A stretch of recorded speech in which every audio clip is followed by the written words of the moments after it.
What if I told you that being rejected might be the best thing that ever happened to you? Despite all the nights of loneliness, all the times people underestimated you, ignored you, or decided you'd never be good enough, that somehow those very moments were preparing you for something greater. Because that's exactly what happened to Maki Zenin. She was born into a system that mocked her, that treated her like she was less than dirt. Honestly, Maki, you're the shame of the Zenin clan. Everyone, look at Maki.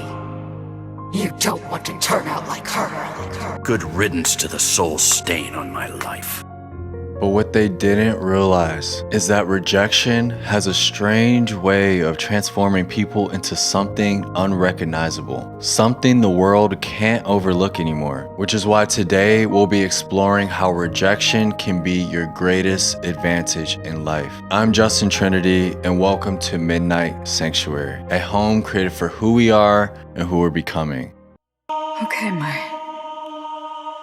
Let's get started. From the moment we're born, we're placed into systems that tell us who we are and who we're allowed to be. And just like Maki, many of us grew up believing that being different was something to be ashamed of. You can't use sorcery. You can't see cursed spirits. The looks you had going for you are ruined. No one is ever going to pay attention to you again. Maki? The fact is, she's a total weakling. She can't even see curses. She's just a normal person swinging around cursed tools. I don't know why she's a Jujutsu sorcerer at all. You never wondered why I was passed over as head of the clan? How? It was because my two children I know why. were such hopeless failures. And after enough experiences like these, it becomes hard to believe we were ever enough to begin with. Then, without even realizing it, we start to carry it with us, until eventually it begins shaping who we believe we're allowed to be. And as for me, that showed up in a different way. Growing up, I always felt like I was on the outside, like there was something I was missing, to the point to where I began questioning if I was even meant to have a core group of friends. And over time, I started to believe that only parts of me were allowed to exist. So I began shape-shifting into who people assumed I was. Yet, I always wanted to be in a group of people who wanted more out of life and weren't afraid to go after it. People who weren't afraid to be seen for who they truly were, who refused to become a version of themselves the world labeled them as being. But that's not what I had. And when that aspect of your life feels empty for so long, something in you begins to change. And then you're left with a choice. You either give in and allow the world to define you, or you decide to become something they could never create. That's a decision that Maki Zenin made.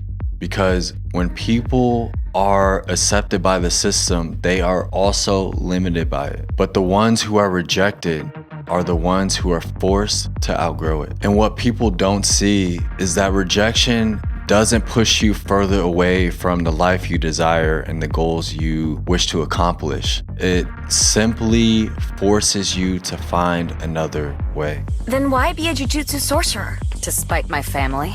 I can't wait to see their faces when I become a big shot sorcerer.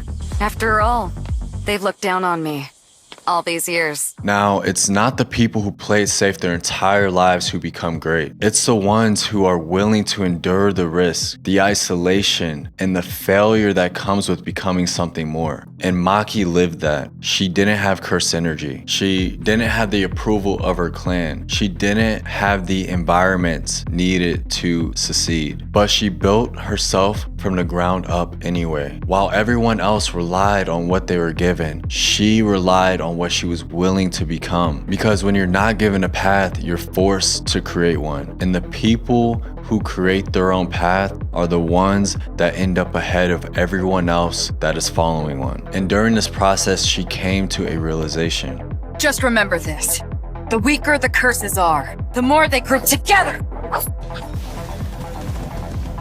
Of course, the same could be said for human beings. Because when people are afraid, they cling to what feels safe, and in doing so, they stay the same. Which is why the ones who are willing to stand alone are the ones who become something the world can't control, something stronger, something no one saw coming. So remember this, when you are rejected by people or systems, that is the advantage. You're no longer limited by their expectations, the rules, or their ceilings, and you have the great opportunity to see life from perspectives they never will. But that kind of freedom always comes at a cost, because the very thing that isolates you is also the thing that creates the space to become more. Which is why the path to becoming greater isn't just about growth. It's about sacrifice. And for Maki, that sacrifice came in the form of everything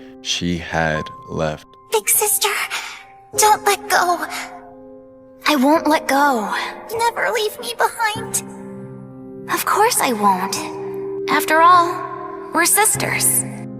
What was so awful about being ordered around back home? Why couldn't you have just stayed and been satisfied down at the bottom with me? Because I would have hated myself if I had done that. That's why. Just promise me one thing. Please. Destroy everything. All of it, you hear? Mai! Wake up! Mai! Wake up!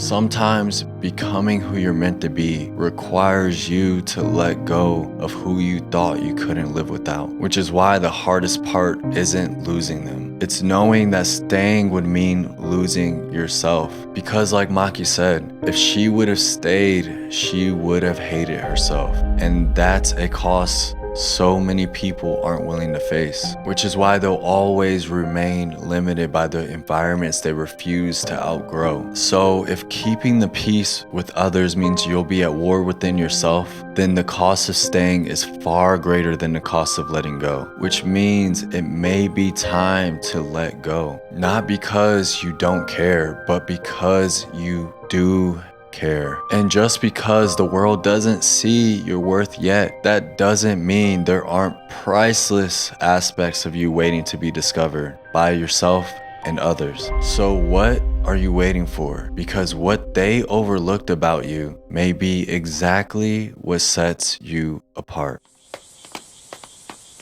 You know, I really respect you, Maki. Is that so?